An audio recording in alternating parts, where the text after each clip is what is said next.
verso 2, 21, verso 2, que diz: todo o caminho do homem é reto aos seus olhos,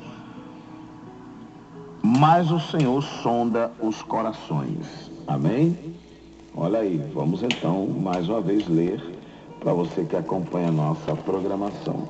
Todo o caminho do homem é reto aos seus olhos, mas o Senhor sonda os corações. É o texto da palavra de Deus em Provérbios 21, verso 2. É o tema da nossa reflexão nesta manhã. Esse texto, amados irmãos, ele traz essa mensagem, e até um texto que se repete no contexto bíblico, né? Caminhos que aos homens parecem perfeitos, mas o seu fim são caminhos de morte, enfim. E mais uma vez aqui em Provérbios o texto ele é apresentado, né, para nós desta forma, em dizer que todo o caminho do homem é reto aos seus olhos. De fato, em todo planejamento que o homem faz, ele não vê em momento algum dificuldades, ele não vê situações adversas ou coisas que poderiam impedi-lo de desenvolver as suas ideias, os seus planos, enfim. E é o que a Bíblia está nos dizendo, o texto bíblico está nos falando, que aos olhos do homem não há barreiras, principalmente no que concerne à questão de pecar. Ele não vê barreira, o próprio inimigo, ele apresenta as vantagens, ele apresenta apenas o que chega como bondade aos olhos dos homens. Ninguém que adentra o caminho do pecado vê a situação, ele não enxerga a dificuldade, não. Em momento algum, o diabo diz: olha, não faça tal coisa porque não vai dar certo, não vai ser bom, você vai ter dificuldades. Não, muito pelo contrário. Na tentação, o diabo mostra as vantagens. Olha, dá certo, ninguém vai ficar sabendo, é uma coisa que todo mundo faz, e assim tem engodado a muitas pessoas dentro dessa questão. Aos olhos do homem, nos seus planos, e aí eu me lembro de uma mensagem de um amigo, o pastor Benhur Lopes, que por sinal, final de semana esteve em Mossoró, participando de um grande evento ali em Mossoró. O pastor Benhur, pregando uma determinada vez, ele fala que o mapa, né, ele só apresenta a questão geográfica e de repente algum conteúdo histórico, mas não é a realidade. Ele diz: olha, tem uma montanha, mas ele muitas vezes não diz, a questão ele não diz, como diz assim, por exemplo, você pega um mapa, ó, tem um rio, né? Bom, o mapa diz que tem um rio, mas não fala a profundidade. O mapa diz, ó, tem uma montanha, mas não traz altura. Ou seja, você acaba vendo, ou em loco, tendo que adentrar a situação para, de repente, reconhecer ou ver. Enfim, você tem que entrar mesmo no circuito, na história, para poder pegar essas dimensões e passar por elas, e enfrentá-las.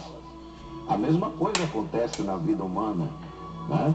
E principalmente na questão do pecado. Ele olha e diz: ó, tem erro aí, mas você acaba vivendo a situação para poder ter, adentrando a situação, e aí ter a dimensão daquilo que é ou não perigoso. Mas aos olhos do homem, ele vê tudo tranquilo, em paz, e até vantajoso, né? Vê até vantajoso, ele não vê a dificuldade, ele não vê o problema, ele não vê que pode ter interferência. Não, ele diz: ó, aqui eu vou me dar bem. Por isso que toda a história, todos os caminhos aos olhos humanos, ele é reto aos seus olhos. Em nenhum momento a Bíblia, daqueles que a Bíblia registra de homens que pecaram, que falharam, em momento algum você encontra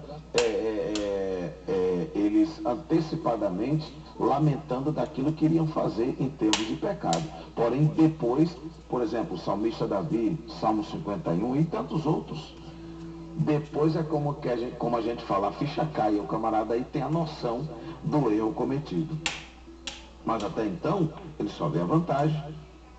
Até então, ele só vê que pode se dar bem, principalmente nessa questão do orgulho humano, em querer se dar bem tudo, né? Principalmente nessa questão de querer se dar bem tudo. Não, isso aqui eu vou me dar bem, isso aqui não tem problema nenhum e tal, e lá vai caminhando e achando que as coisas vão acontecer sempre positivas aos seus olhos. E quando o erro vem, quando cometem as falhas, né? Quando, numa expressão bem particular, quando mete a cabeça na parede, e aí quando tudo se destrói, é que alguém diz, ah, não era para ter feito assim. Ah, se eu tivesse vigiado, era para me ter... Está entendendo? Então, aos olhos humanos, a gente só vê a vantagem. A conquista, que vai se dar bem, que ninguém vai ficar sabendo, ou que todos vão saber positivamente. E de repente são caminhos que estão levando à morte, caminhos que levam à perdição, caminhos que levam à destruição e nos afastam da presença de Deus. Mas aí a continuidade diz, mas o Senhor sonda os corações. Ninguém peca da noite para o dia. Não existe essa situação do camarada estar envolvido, dedicado na obra do Senhor, e de repente, irmão, eu não sabia, e aí aconteceu. Não. Tal situação é desconhecida aos nossos olhos. A coisa é alimentada paulatinamente, a situação vai sendo nutrida, é como toda e qualquer semeadura. A semente do pecado, ela está intrínseca ao coração humano, à carne humana. A quem você está alimentando mais, a carne ou o espírito? Dificilmente você vai encontrar alguém que alimenta-se de coisas imundas estar bem de saúde. Como é que pode alguém que vive de uma má alimentação estar bem de saúde? Não tem como. Então, irmão, são situações em que precisamos estar vigilantes, cuidadosos. Ore para que não caia, vigie, fuja da aparência do mal. Porém, alguns se acham os experts, né? Os mais, digamos assim, os mestres. Alguém até acha que é perito o suficiente para dizer, não, isso aqui eu controlo, isso aqui isso aqui não me corrompe. Eu sei como entrar e sei como sair. E nessa brincadeira, está aí um bocado de gente envolvida, amarrada. Porque o pecado ele não vem assombrando ninguém. Não. O pecado não vem assombrando ninguém, fazendo medo a ninguém. Muito pelo contrário. Ele é atrativo aos olhos. Ele engorda a carne. Ele deixa o camarada numa adrenalina que não é brincadeira. E dificilmente o homem, quando ele alimenta mais a carne, quando ele nutre mais o seu lado carnal, ele vai encontrar dificuldades. Não, isso aqui é para me dar bem, isso aqui é para usufruir. E nessas histórias, nessas situações, é aí onde o homem vai se atolando cada vez mais, se prejudicando cada vez mais, abrindo brechas cada vez mais, tornando-se surdo cada vez mais às coisas espirituais. Difícil, eu até baseando aqui um pouquinho na música do Toninho de Aripibu, a quem você valoriza mais?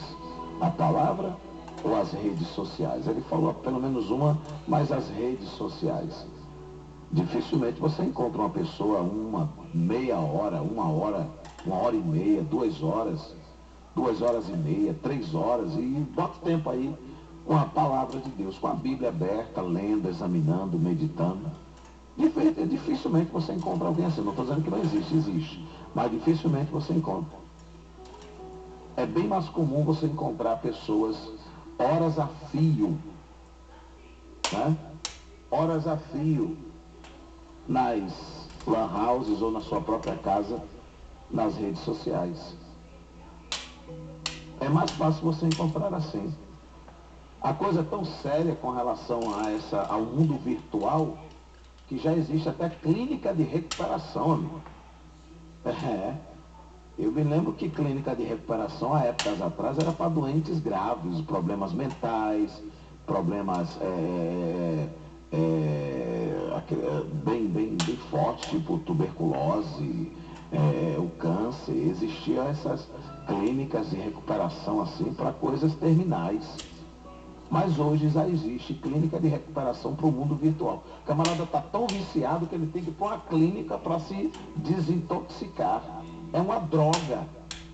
É como um entorpecente na vida de alguém. O camarada procurar uma clínica para se libertar do mundo virtual. A coisa é tão forte que tem gente que não consegue se desvencilhar em momento algum. Eu até falei outro dia aqui na programação em relação a essa questão do uso dos celulares. Hoje praticamente o celular tornou-se algo vital para a vida de alguém. Ele não consegue, é mais fácil ele esquecer a carteira, esquecer a Bíblia em casa do que esquecer o celular. Já virou algo assim muito forte na vida das pessoas. E fazendo uso do celular, ele é rede social. Eu conheço pessoas que já andam na rua, eu não sei como é que o camarada consegue. Tem pessoas que andam na rua digitando, vendo a hora meter a cabeça numa parede, ser atropelado ou bater num poste. O camarada anda e o pior de tudo isso é que dentro das igrejas, hoje praticamente os celulares estão como que tomando o espaço das Bíblias e das harpas. Já existe a Bíblia virtual nos celulares, a harpa nos celulares. Então, daqui uns dias, quando o pregador disser em vez de falar quantas Bíblias temos aqui, que comumente os nossos pastores e os obreiros falam, né, pregadores?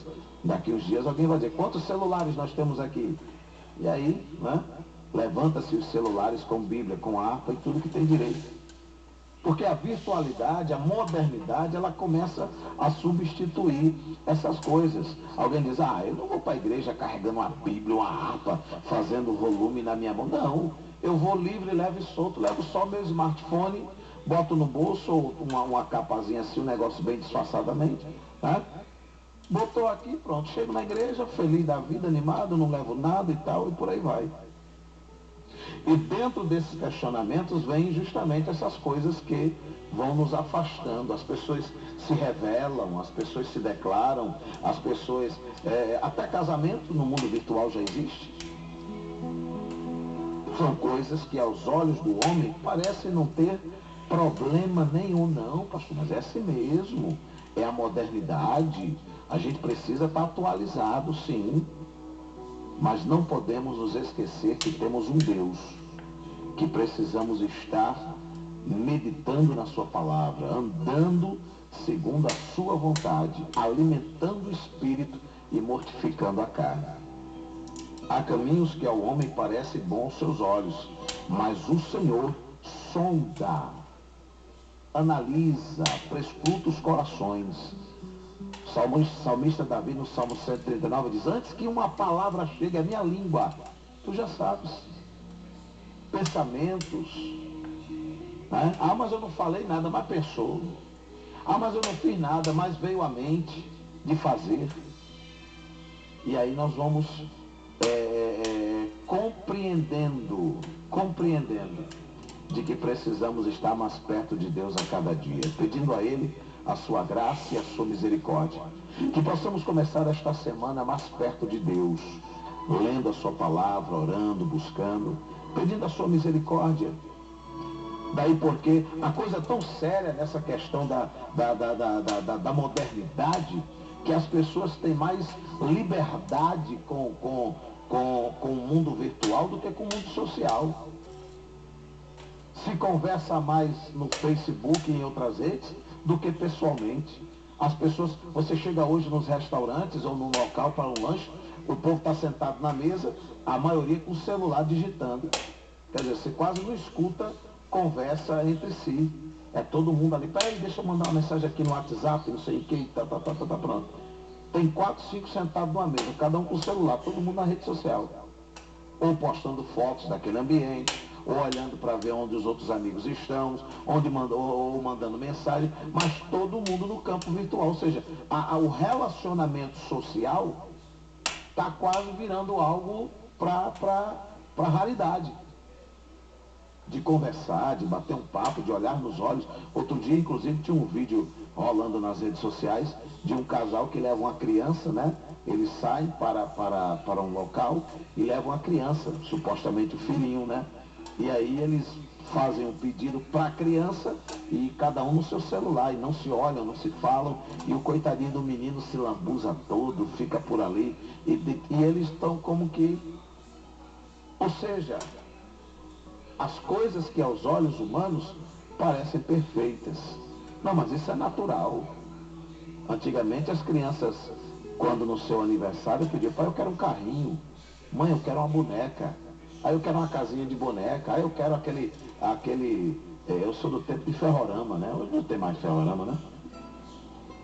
Daqueles trenzinhos que andavam, carro a controle remoto, eu quero um daquele. Hoje a garotada, pai, eu quero um celular, um iPhone, eu quero um tablet. Por aí você vai vendo que as coisas vão se modernizando, vão crescendo e nós ficamos ilhados, solitários, tristes, depressivos, e é como se a vida estivesse condicionada a uma bateria de celular, que à medida que aqueles ponteirozinhos vão baixando, você fica procurando agoniadamente um espaço para poder recarregar, porque não pode ficar fora deste mundo virtual. Que Cristo seja o centro das nossas atenções, que sejamos mais humanos em relação àquilo que a palavra de Deus está proposta em nossos corações. Que possamos sentir a presença, chorar com os que choram, sorrir com aqueles que se alegram, viver o aperto de mão, o abraço, o olhar nos olhos. Que possamos fugir da aparência do mal, não esperar que o mal chegue achando que somos os habilitados a enfrentá-lo no sentido de força humana. Se não for o Senhor que estiver ao nosso lado, os nossos inimigos já teriam nos engolidos vivos, diz o salmista Davi. Que possamos então meditar nesta palavra nesta manhã e que a bênção de Deus chegue ao teu coração, em nome de Jesus.